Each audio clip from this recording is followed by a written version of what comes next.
Uudised on eetris ja stuudios Rohke Debelak. Valitsus kutsub kõiki inimesi villast viskama. Aktsioon viiakse läbi seoses kevade algusega ja kõik inimesed saavad villast visata Tallinnas Raekoja platsil. Ära saab visata kõik villased käpikud, sallid, mütsid, vestid, sussid ja muud villased esemed. Villast saab visata ka teiste suuremate linnade ja alevite keskväljakutel. Kui on eriti villand, saab villast visata ka kodus. Kogu villane peaks olema visatud selle nädala lõpuks.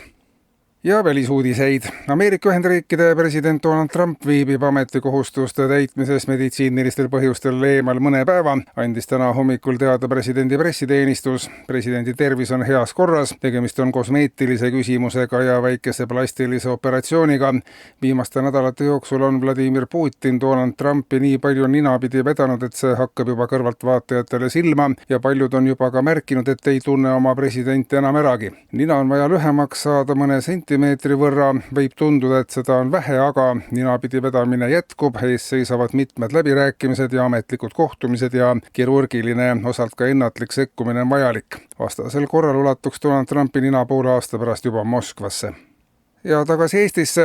Valitsus ja tuuleenergia ettevõtted on sõlminud esialgse kokkuleppe, mille kohaselt ehitatakse kogu Eesti maismaa ja merepiiri ulatuses tuulikupargid, mis koosnevad enam kui 10 000 12 kilomeetri kõrgusest tuulikust. Kaitseministeeriumi sõnul segavad sellised tuulikud kaitseväe radareid endiselt, kuid ka vaenlase lennukitel ja rakettidel ei ole võimalik sellisest tuulikute rägastikust enam läbi tungida. Tuulikumüüri näol oleks tegemist kaitseotstarbelise energeetika projektiga, kus muidu suurt raha neelavad militaarrajatised on pandud samal ajal tootma ka majanduslikku kasu. Kas tuulikud ehitatakse kaitse-eelarvest, selgub läbirääkimiste tulemusena.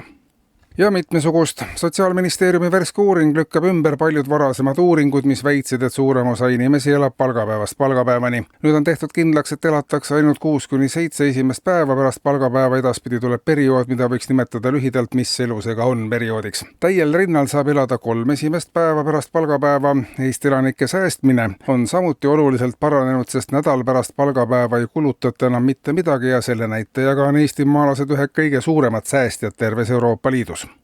Ja Toompealt eile loodi Riigikogu toetusrühmade toetusrühm. Uue toetusrühma põhiliseks eesmärgiks saab olema seniste arvukate toetusrühmade üle arvepidamine, saadikutele meelde tuletamine, kes millises toetusrühmas on ja miks ja mis on ühe või teise toetusrühma eesmärk. Paljud saadikud osalevad nii paljudes toetusrühmades, mistõttu on toetusrühmi, mis ei ole reaalselt tegutsenud juba selle loomisest saadik. Toetusrühm seisabki selle eest, et ükski loodud toetusrühm ei vajuks unustuse hõlma, vaid leiaks järjest lisanduvate seas endale väärilise koha. Eetris olid uudised.